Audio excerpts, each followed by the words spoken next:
तर मी Ganesh Solanke, Maharashtra news 24 live व नार तालुका प्रतिनिधी. आज मी पिंपळनेर व जांभूळ शिवारात आलेलो आहे. शेतकरी वर्गांची समस्या जाणून घेण्यासाठी, कारण की अतिवृष्टीमुळे खूप नुकसान मोठ्या प्रमाणात इथे झालेलं आहे. पिकांची खूप नुकसान झालेली आहे. तर आपण शेतकरी वर्गांना बोलून याची समस्या जाणून घेऊया. उमेश धोंडू मोरे, शेतकरी. आमच्या या लोणार तालुक्यातील पिंपळनेर गाव आहे. या गावामध्ये पावसानं भरपूर अतिवृष्टी केल्या असल्यामुळे आमचं सोयाबीन पूर्ण पाण्यात गेलेलं आहे.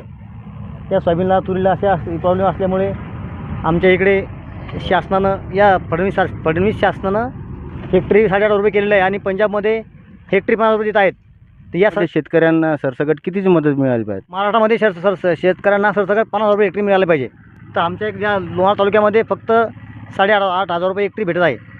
हे करू ते करू, ते पैसे देऊ नका ना आम्हाला 2,000 रुपये.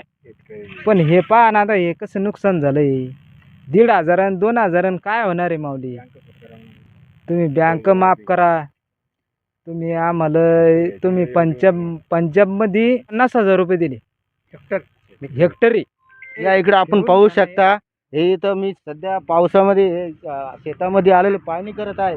तिथं चालता सुद्धा येत नाही. पूर्ण पीक नष्ट झालेलं आहे.